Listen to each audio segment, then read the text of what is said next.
कौन सी class number है आज? Class number 3। लिखो जी। और आज की क्या प्लानिंग थी, क्या करना था आज क्लास में? बोलिए।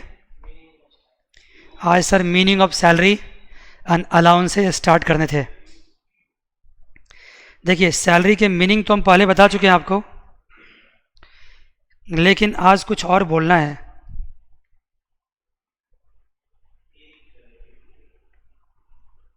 हेडिंग सबसे पहले लिखिए, मीनिंग ऑफ सैलरी।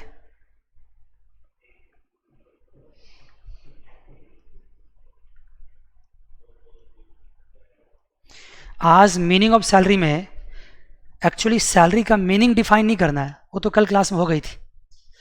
आज ये करना है कि सैलरी में इंक्लूड क्या क्या होता है। एम्प्लॉयर ऐसे कौन कौन से चीज़ हैं जो एम्प्लॉय को पे करते हैं और वो टुगेदर क्या कहलाता है? सैलरी कहलाता है। तो देखो, सैलरी इंक्लूड्स, जिस सेक्शन के अकॉर्डिंग है उसको भी रेफरेंस लिखना। Section 17(1),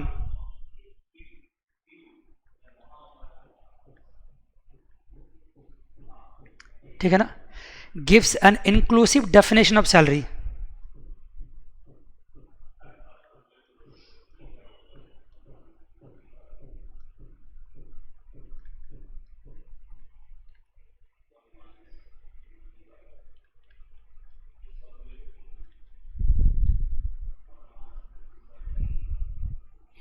inclusive definition of salary. और उस डेफिनेशन में क्या है? उन्होंने सैलरी को डिफाइन नहीं किया, बल्कि ये बता दिया कि सैलरी में क्या क्या इंक्लूड होता है। तो देखो, सैलरी इंक्लूड्स,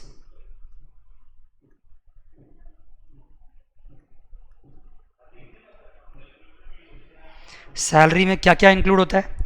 सबसे पहला लिखिए wages.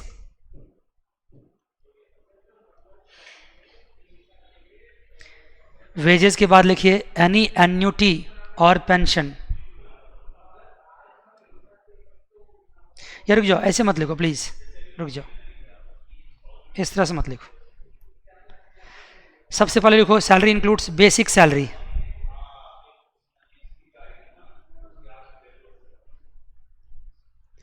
Salary includes basic salary. फिर लिखो बोनस,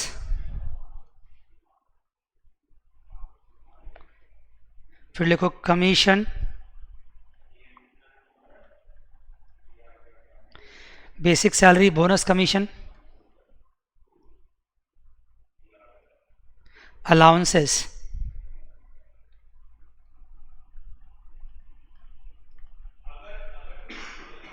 परक्विजिट्स,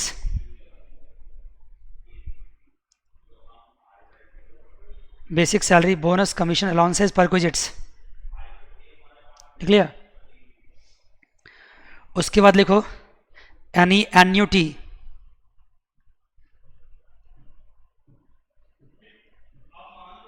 और pension.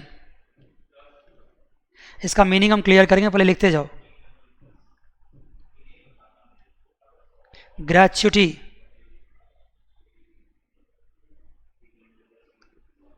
Advance salary,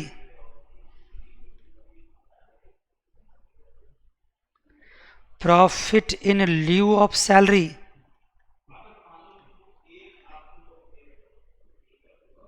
profit in lieu of salary,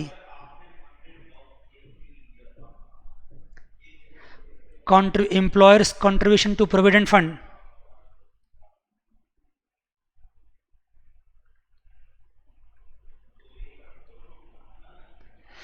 contribution to provident fund, interest on employers contribution to provident fund,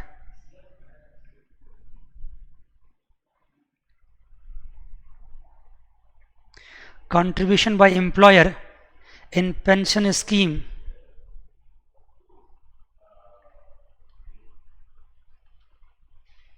contribution by employer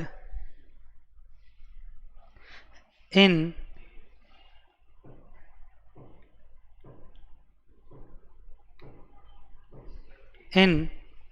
national pension scheme, जिसको short में NPS बोलते हैं,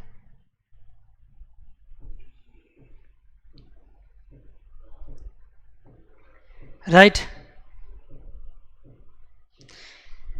देखिए इसमें एक एक टर्म्स का मीनिंग समझिए आप, और आप जान लो कि पूरे चैप्टर्स में ये दोबारा से क्या होगा, ये रिवाइज होगा। जब हम सैलरी बोलते हैं तो सैलरी का मतलब वेज भी होता है। ये मत समझना कि सैलरी और वेज में इनकम टैक्स के पॉइंट ऑफ व्यू से क्या है, कोई डिफरेंस नहीं है, दोनों सेम चीज़ है, सैलरी भी वही है, वेज भी वही है। थोड़ा सा मैं यहाँ डिस्कस करता हूँ एक एक पॉइंट को, लेकिन जब ये चैप्टर खुलेगा तो अपने आप ये सारे पॉइंट डिस्कस होंगे। सर बेसिक सैलरी क्या होता है, पहले इसके बारे में बात करो। देखिए एक एम्प्लॉयर अपने एम्प्लॉय को कैश में भी पेमेंट कर सकता है और इन काइंड भी पेमेंट कर सकता है। अगर एम्प्लॉयर एम्प्लॉय को कैश में पेमेंट करता है तो उसका वैल्यूएशन करना तो आसान है, क्योंकि वो किस में है, कैश में। लेकिन अगर एम्प्लॉयर एम्प्लॉय को इन काइंड कुछ देता है, इन काइंड का मतलब सर कार दे दिया, घर दे दिया, घूमने की फैसिलिटी दे दी, ट्रैवलिंग की फैसिलिटी दे दी, ड्राइवर दे दिया, गार्डनर, वॉचमैन, स्वीपर दे दिया, मैनी मोर थिंग्स एक्सेट्रा, कुछ भी दे सकता है। तो जब इस तरह की फैसिलिटी दी जाती है तो उसका क्या करना पड़ता है, वैल्यूएशंस। इनकम टैक्स कहता है, ध्यान सुनना, भाई साहब बताओ तुम्हारी सैलरी कितनी है, कहता है मुझे तो सैलरी 50,000 पर मंथ मिलता है, साल में सिर्फ 6 लाख मिलते हैं। एम्प्लॉय कहता है इनकम टैक्स को, तो फिर इनकम टैक्स पूछता है कि जिस घर में तुम रहते हो घर किसका है, वो घर तो मुझे एम्प्लॉयर ने क्या किया है, दिया हुआ है। अच्छा एम्प्लॉयर ने दिया हुआ है, काफ़ी अच्छा एम्प्लॉयर है तुम्हारा।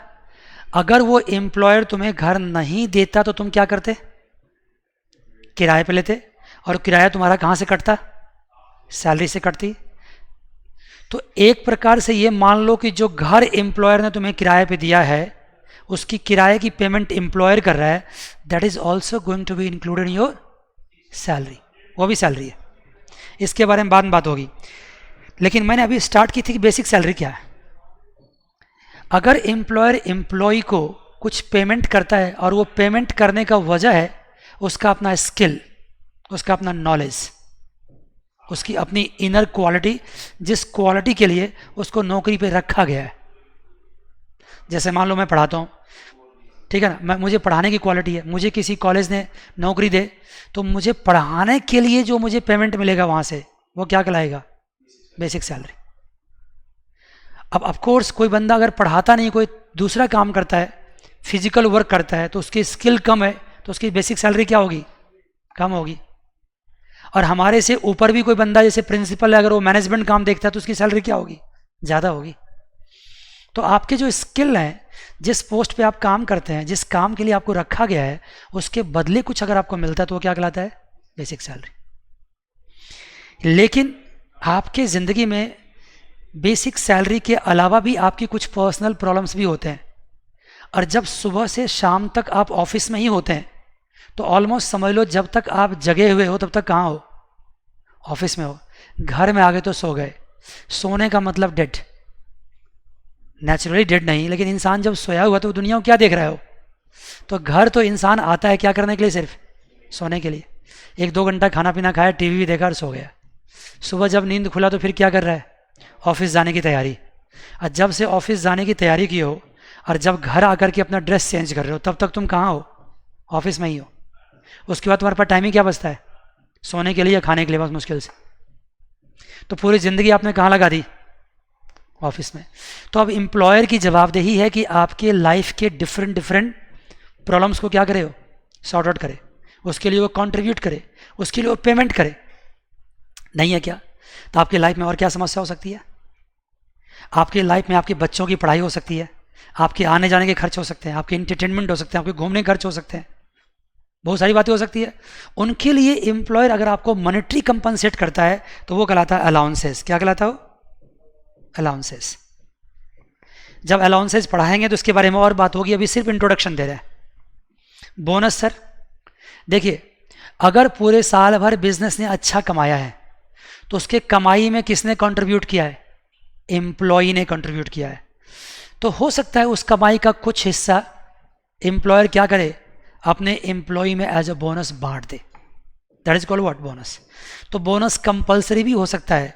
अगर एम्प्लॉयर ने एम्प्लॉय को कंपलसरली बोनस देना है तो वो भी उसके कॉन्ट्रैक्ट में लिखा हो सकता है, या ये एम्प्लॉयर के मर्जी पे भी डिपेंड करता है कि वो एम्प्लॉय को बोनस देगा ऑन सर्टेन ओकेजन्स। तो बोनस भी क्या है? A part of salary. Commission, अगर कोई टारगेट आप अचीव करते हैं, उस टारगेट को अचीव करने के लिए आपको क्या दी जा सकती है? क्या कह रहे हो?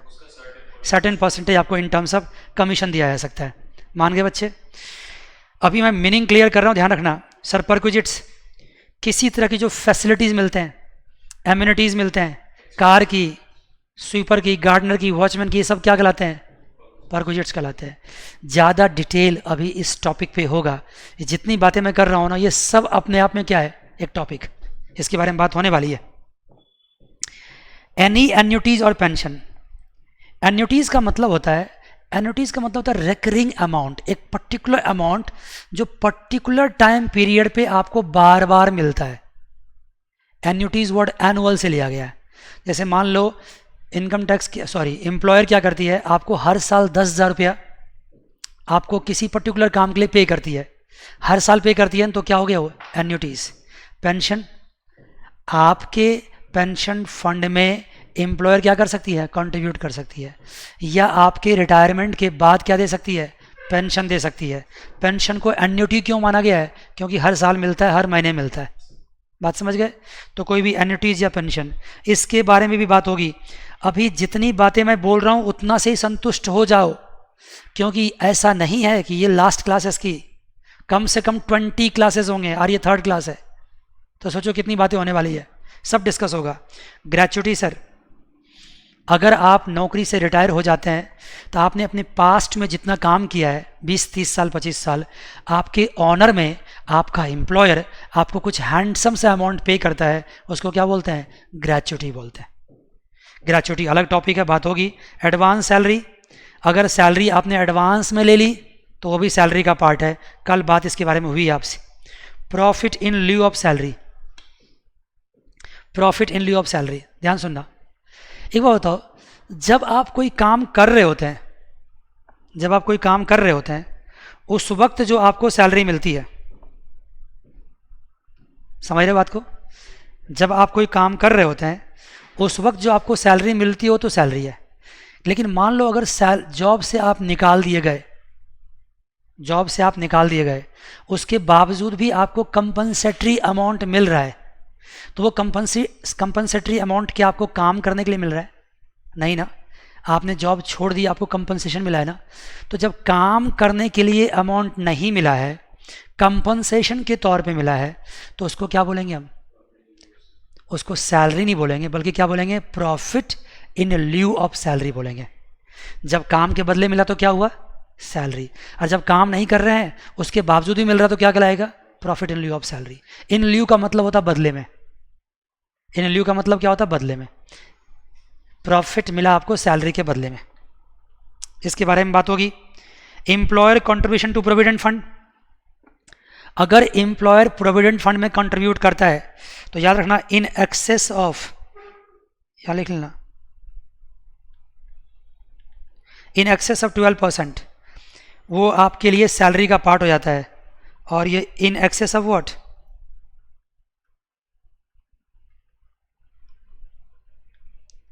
9.5%, इन एक्सेस ऑफ 9.5%। इसके बारे में बात होगी कब? जब हम प्रोविडेंट फंड आपको पढ़ाएंगे तब। Contribution by employer in national pension scheme, NPS. अब देखो इसके बारे में अलग से डिस्कशन होगी, वो अभी नहीं कर सकते हम। जब सेक्शन पढ़ाएंगे, कौन सा सेक्शन पढ़ाएंगे? 80 तो इसके बारे में खूब डिटेल बात होगी। बस अभी इतना समझ लीजिए कि आपका एक पेंशन स्कीम है, उस स्कीम में आपका एम्प्लॉयर कंट्रीब्यूट कर रहा है, तो क्या होगा? आपका सैलरी का पार्ट होगा। मान गए जी? अगर आपको इतनी बातें याद रही तो ठीक है, नहीं तो कम से कम कुछ बातें तो आपको ज़रूर याद रहेगी। सर कौन कौन सी बातें बोलिए ज़रा। बेसिक सैलरी, फिर क्या, अलाउंसेस, फिर क्या, bonus, commission, perquisites, gratuity, pensions, provident fund, ठीक है ना। 2-3 बार पढ़ोगे अपने आप याद हो जाएगा, ठीक है ना। और जब भी कभी मैं पूरे चैप्टर में आपको सैलरी पढ़ाऊंगा ना, तो ये एक एक एलिमेंट को अलग अलग पढ़ाऊंगा, और बाद में ये क्या होंगे, ये सारे एलिमेंट एक साथ वर्टिकली क्या होते जाएंगे, प्लस होते जाएंगे, सम अप होते जाएंगे। जब ये सम अप हो जाएंगे तो इसको क्या कहेंगे हम, एक लाइन ड्रॉ कीजिए यहाँ पे, इसको कहेंगे ग्रॉस सैलरी। जब ये पूरा अमाउंट एक साथ आपको ऐड करके मिलेगा तो ये क्या कहलाएगा बच्चे, ग्रॉस सैलरी। बात समझ गए, एक्सक्यूज मी, समझ रहे हो ना। इन सब को प्लस कर दो तो क्या कहलाएगा, ग्रॉस सैलरी। और ग्रॉस सैलरी में से क्या करेंगे, डिडक्शंस। डिडक्शंस आपके 3 तरह के हैं। एक है अंडर सेक्शन 16(1)(a), दूसरा है अंडर सेक्शन 16(2), और तीसरा है अंडर सेक्शन 16(3). ये deductions under section 16(1)(a), 16(2) and 16(3). Sir 16(1)(a) क्या है, यह है आपका स्टैंडर्ड डिडक्शन। यही एक डिफरेंस है जो पिछले बार वाले लेक्चर में नहीं है। जो मैंने 18-19 असेसमेंट ईयर के लेक्चर्स अभी भी ऑनलाइन अपलोड कर रखे हैं और मैंने पढ़ाए थे बच्चों को, ये एक नई चीज़ इस बार आया है जो पिछली बार नहीं था। बस एक छोटा सा सेक्शन, कौन सा, 16(1)(a। और ये भी नया नहीं है। अगर मैं 10-12 साल पहले की बात करूँ तो उस वक्त था ये चीज़, बीच में गवर्नमेंट ने हटा दिया था इसको, अब फिर से दोबारा ले आया 16(1)(a। तो 16(1)(a) क्या है सर, यह है स्टैंडर्ड डिडक्शन।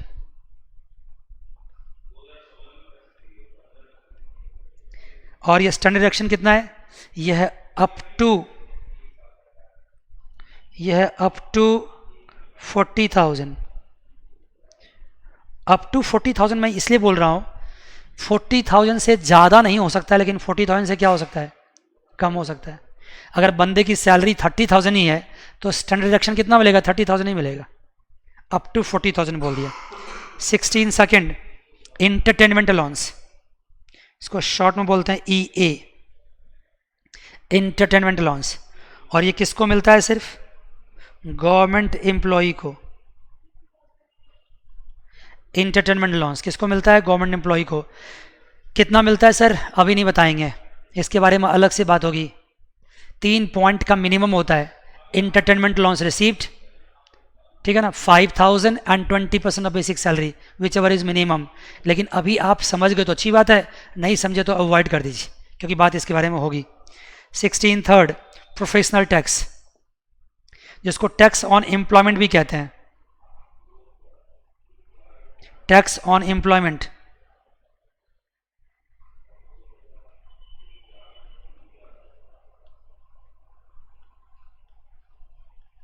जिसको शॉर्ट में क्या बोलते हैं, PT। और ये क्या चाहिए, प्रोफेशनल टैक्स। कौन चार्ज करता है, देखो इनकम टैक्स कौन लेता है आपसे, इनकम टैक्स सेंट्रल गवर्नमेंट के पास जाता है। लेकिन जिस स्टेट में आप नौकरी करते हैं उस स्टेट गवर्नमेंट को भी ये परमिशन दिया गया है, ये अधिकार दिया गया है कि आप अपने यहाँ नौकरी करने वाले, सर्विस करने वाले लोगों से प्रोफेशनल टैक्स चार्ज कर सकते हैं। और जितनी प्रोफेशनल टैक्स आप स्टेट गवर्नमेंट को दोगे उतनी अमाउंट सेंट्रल गवर्नमेंट आपके टोटल सैलरी से क्या कर देगी, माइनस कर देगी। तो ये प्रोफेशनल टैक्स आपने स्टेट गवर्नमेंट को पे किया है, सेंट्रल गवर्नमेंट ने या इनकम टैक्स ने क्या किया, उसको ग्रॉस सैलरी से माइनस कर दिया। जब ग्रॉस सैलरी से इसको माइनस कर दिए तो इसके बाद जो आएगा, अब ग्रॉस सैलरी किस में कन्वर्ट कर गया, ग्रॉस सैलरी कन्वर्ट कर गया इनकम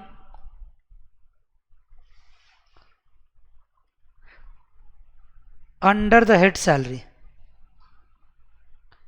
ये income under the head salary में कन्वर्ट हो गया, income under the head salary में कन्वर्ट हो गया।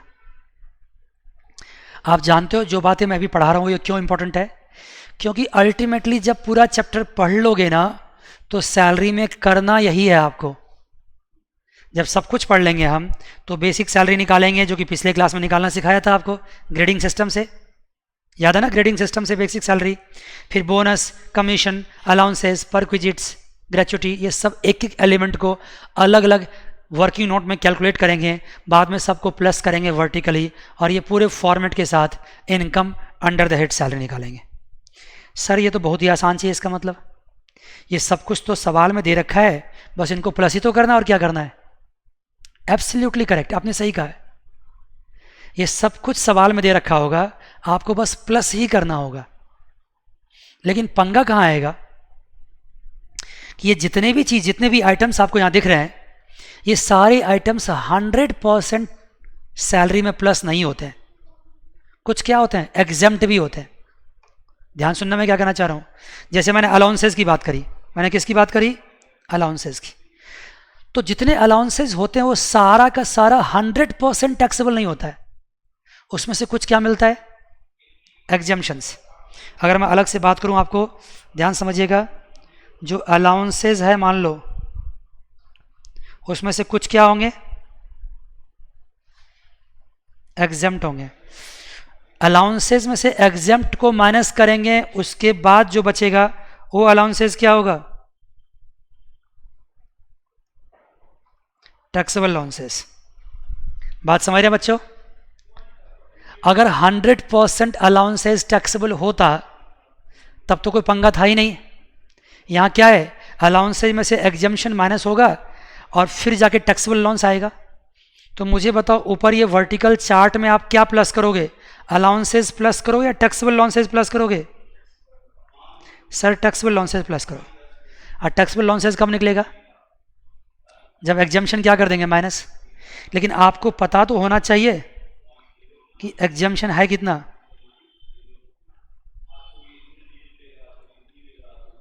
नहीं होना चाहिए, आपको पता होना चाहिए एग्जेम्पशन कितना है। इसका मतलब है कि सैलरी चैप्टर में आगे हम क्या पढ़ने वाले हैं कि अलाउंसेस में एग्जेम्पशन कितना होगा। देखो ना, इसको मैं बिल्कुल से बॉक्स में डाल देता हूं।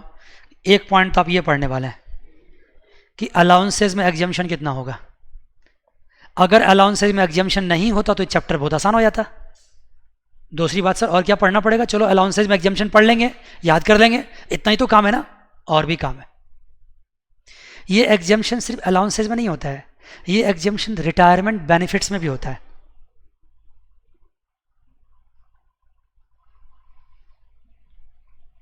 Exemption on retirement benefits. देखो अभी हम क्या कर रहे हैं, अभी हम आगे कुछ पढ़ा नहीं रहे आपको, ये बता रहे हैं कि एक्चुअली ये मुझे पढ़ना क्यों है, ऐसी क्या खास बात है कि इतना टाइम मुझे इस चैप्टर में लगने वाला है।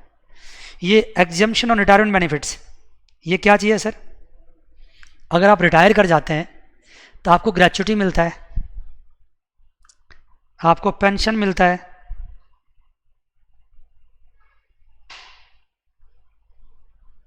ठीक है।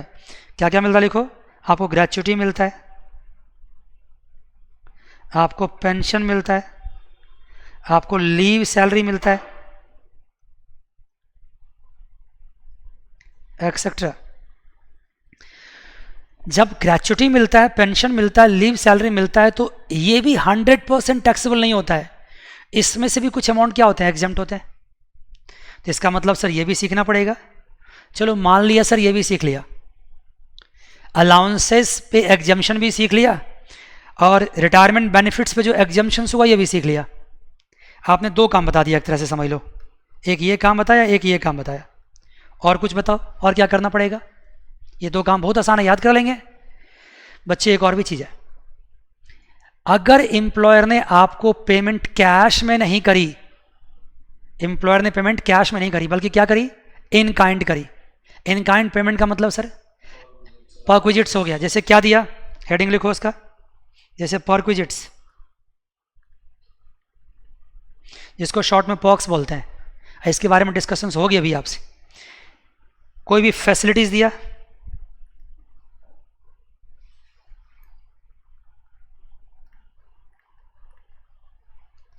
कोई भी बेनिफिट्स दिया, बात समझ गए?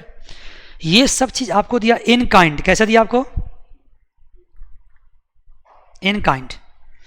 अब कार दिया आपको, तो कार तो इन काइंड है, लेकिन कार की मॉनेटरी वैल्यू क्या होगी ये कैलकुलेट करना पड़ेगा ना, क्योंकि जब सैलरी निकालोगे तो सैलरी किस टर्म्स में निकालोगे? मॉनेटरी टर्म्स में। आप कार के टर्म्स में सैलरी नहीं निकालोगे, हर फैसिलिटीज को मॉनेटरी टर्म्स में निकालोगे। इसका मतलब है सर कि इनका क्या करना पड़ेगा? इनका वैल्यूएशन करना पड़ेगा। Valuation in terms of money, इसको मनी के टर्म्स में क्या करना पड़ेगा? वैल्यू करना पड़ेगा। तो सर ये एक नया काम हो गया फिर इसका मतलब? ऑफ कोर्स नया काम हो गया। जो इन काइंड फैसिलिटीज मिलते हैं उसको क्या करने पड़ते हैं? मनीटरली उसको क्या करना पड़ता है? वैल्यू करना पड़ता है। जो कार की फैसिलिटी आपको मिली है ये आपकी जवाबदेही है। आपकी मतलब एम्प्लॉयर की नहीं, मतलब एम्प्लॉई के जो चार्टर अकाउंटेंट हो गए इनकम टैक्स के रूल के हिसाब से क्या करेगा? उसको कैलकुलेशन करके देगा। और इनकम टैक्स सारा रूल बना रखा है उसके लिए। इसका मॉनेटरी क्या होगा? वैल्यूएशन होगा। तो सर एक काम आपने ये बता दिया, और कुछ काम है? आपको ये कम काम लगते हैं क्या? ये बहुत काम हो गए। क्यों सर बहुत काम कैसे हो गए? 3 ही काम तो बताया आपने। अलाउंसेस का एग्जम्पशन, रिटायरमेंट बेनिफिट्स का एग्जम्पशन और परक्विजिट्स का वैल्यूएशन। देखने में ये 3 हेड्स लगते हैं, 3 काम लगते हैं, लेकिन इसके अंदर भी बहुत काम है। अलाउंसेस कई तरह के होते हैं।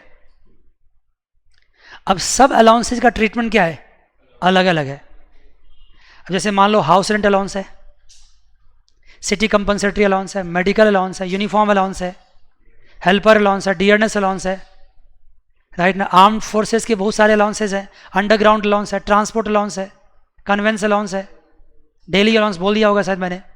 तो इस तरह के बहुत सारे अलाउंसेज होते हैं और सब अलाउंसेस के ट्रीटमेंट एक जैसे नहीं होते।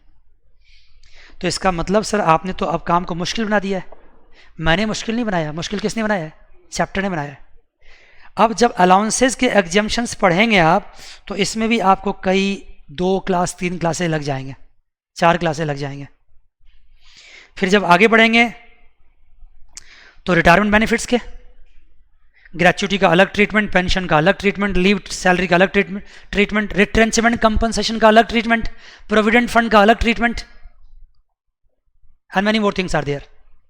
तो वो ट्रीटमेंट अलग से पढ़ना पड़ेगा। और जब वैल्यूएशन ऑफ परक्विजिट्स की बात करेंगे तो मोटर कार की अलग ट्रीटमेंट, घर की अलग ट्रीटमेंट, गार्डनर स्वीपर वॉचमैन की अलग ट्रीटमेंट, टेलीफोन चार्जेस की अलग treatment, and many more facilities are there. और सबकी ट्रीटमेंट की अलग, मेडिकल फैसिलिटीज की अलग ट्रीटमेंट। तो ये 3 जॉब्स आपके हैंड में इस सैलरी चैप्टर में है, लेकिन 3 जॉब्स के अंदर भी क्या है? बहुत सारे काम है। लेकिन मैं अगर ये कहूं आपको कि आपको अल्टीमेटली करना यही 3 चीज है, एग्जम्पशंस निकालने के लिए सीखना है और वैल्यूएशन करने के लिए सीखना है। बात समझ गए? क्योंकि एग्जम्पशन क्यों करना है?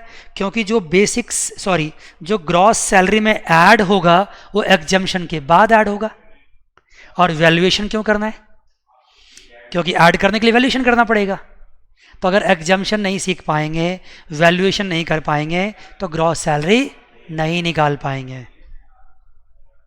देखो अगर आपको पता है नहीं कि आपको क्या करने वाले हैं तो फिर चैप्टर ऐसे ही आसान होने लगता है। और हवा में तीर चलाओगे, कुछ पता ही नहीं कि क्या कर रहे हैं, बस पढ़े जा रहे हैं पढ़े जा रहे हैं पढ़े जा रहे हैं, तो इसका मतलब आपका चैप्टर पे कमांड नहीं है, ग्रिप नहीं है।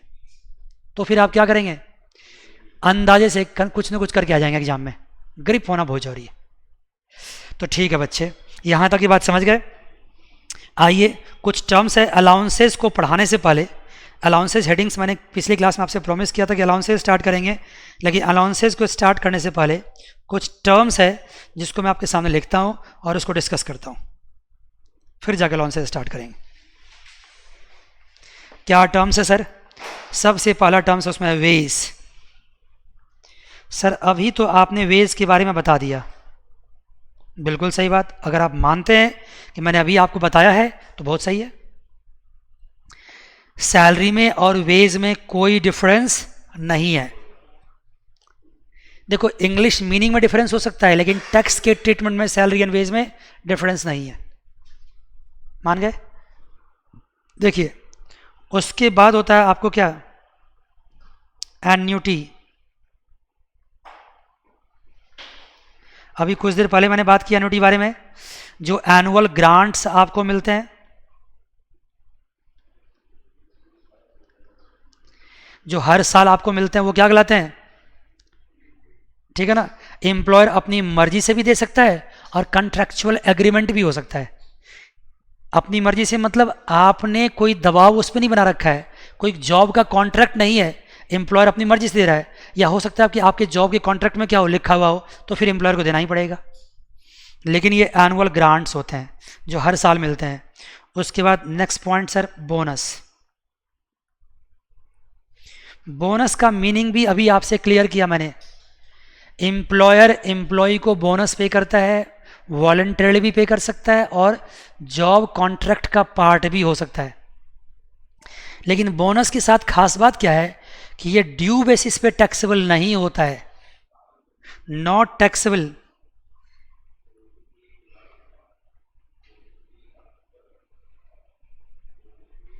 On due basis, taxable on paid basis. Paid basis मतलब क्या, जब एम्प्लॉयर आपको एक्चुअली बोनस पे कर देगा तभी ये टैक्सेबल होगा। अगर आप पीजीवीपी चैप्टर पढ़ेंगे या आप पढ़ चुके हैं क्योंकि ऑनलाइन उपलब्ध है, आप वहाँ पे एक सेक्शन 36 पढ़ा होगा, और सेक्शन 36 पढ़ाते वक्त भी मैंने बच्चों से कहा है और आपसे भी कहूँगा अगर मैंने पीजीवीपी आपको नहीं पढ़ाया तो, वहाँ देखना सेक्शन 36 में बोनस होगा। क्यों होगा, क्योंकि ये बोनस एम्प्लॉई के लिए इनकम है, इसलिए सैलरी चैप्टर में डिस्कस हो रहा है, और ये बोनस एम्प्लॉयर के लिए एक्सपेंडिचर है, इसलिए कहाँ डिस्कस होगा, पीजीपी में। एम्प्लॉय को तभी टैक्स देना पड़ेगा जब मिल जाएगा, और एम्प्लॉयर का एक्सपेंडिचर भी तभी माना जाएगा जब वो दे देगा। सेक्शन 36 में पढ़ाया था आपको ये चीज़, या पढ़ लोगे वहाँ जा करके आप, ठीक है ना। तो इनकम टैक्स में बहुत बातें एक दूसरे चैप्टर से लिंक रहती है। आइए बोनस के बाद देखिए, salary in lieu of notice period.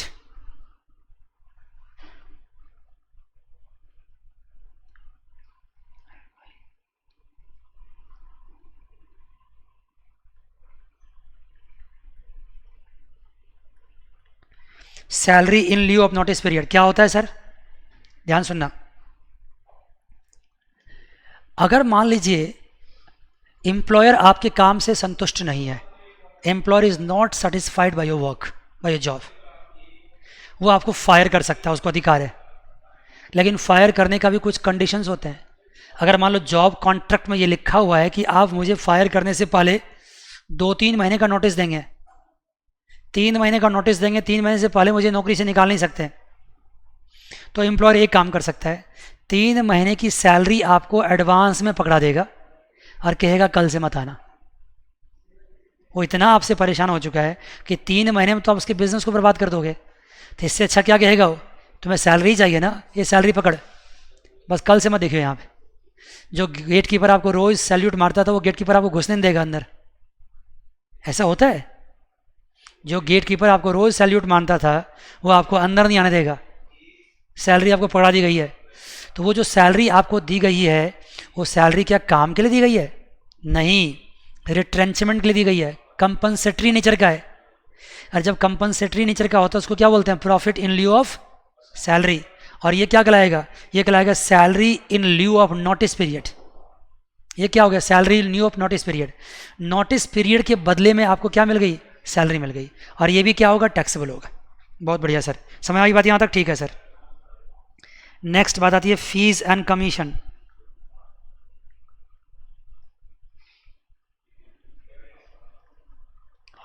बात तो वही है, कमीशन अगर एम्प्लॉयर एम्प्लॉय को पे करता है, अभी कुछ देर पहले बात हुई थी आपसे, कमीशन परसेंटेज बेसिस पे भी हो सकता है, कमीशन फिक्स भी हो सकता है। ओवर टाइम पेमेंट,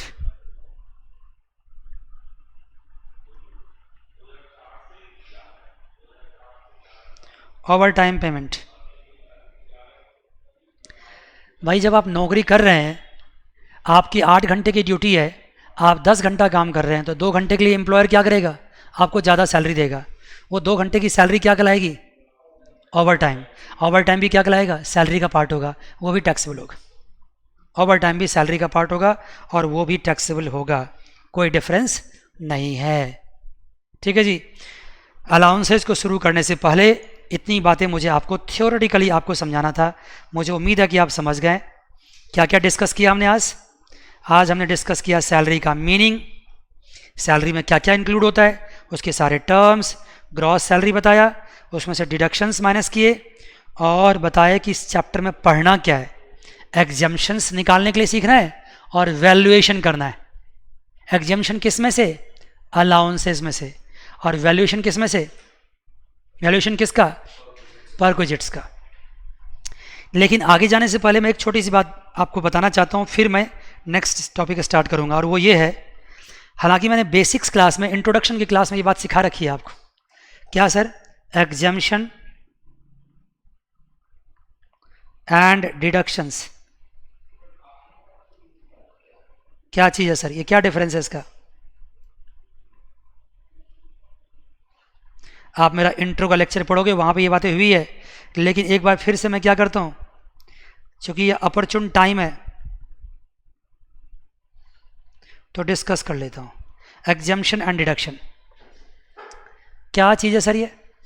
देखो, एग्जम्पशंस तो वो होते हैं जिसको इनकम में प्लस ही नहीं की जाती है, एग्जम्प्ट है, जिसको इनकम माना ही नहीं जाता है। आपने क्या देखा कि जब मैं अलाउंसेस में से एग्जम्पशन माइनस कर दूंगा, यहाँ से मैं एग्जम्पशन माइनस करूंगा, फिर जो बचेगा वो क्या करेंगे हम, सैलरी में प्लस करेंगे। तो एग्जम्पशन को तो in very first place gross salary में ही इंक्लूड नहीं किया जाएगा। लेकिन जहाँ तक डिडक्शंस का सवाल है, डिडक्शंस का मतलब होता है माइनस करना, और माइनस तब की जाती है जब पहले क्या कर दी जाती है, प्लस। पहले ऐड हो जाता है तो बाद में क्या करते हैं हम लोग, माइनस करते हैं। तो डिडक्शंस माइनस बाद में होगा, पहले वो ग्रॉस सैलरी में क्या हो जाएगा, ऐड। पहले वो ग्रॉस सैलरी में क्या होगा, ऐड होगा, और बाद में जाके क्या हुआ, हो माइनस हुआ। देखो ना यहाँ पे, तो exemptions will not be included in gross salary in very first place, but deductions are the part of salary, but later on subject to certain conditions deductions are provided। certain conditions के बाद क्या provide किया गया है, deductions provide करवाया गया आपको। ये टर्म्स मुझे लगता था कि एक बार आपसे डिस्कस करना चाहिए, मैंने डिस्कस कर लिया है। अब आप टॉपिक लिखिए अलाउंसेस।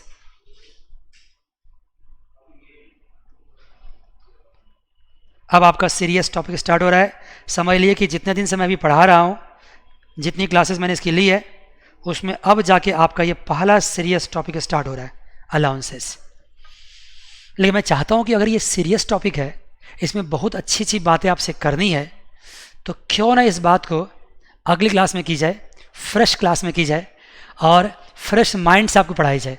तब तक थोड़ा रेस्ट आपका भी हो जाएगा, और ढंग से दोबारा से इस अलाउंसेस टॉपिक को क्या करेंगे, हम कंटिन्यू करेंगे। आज के लिए बस इतना ही, अगली क्लास में फिर मिलेंगे। God bless you all, take care, bye bye and see you.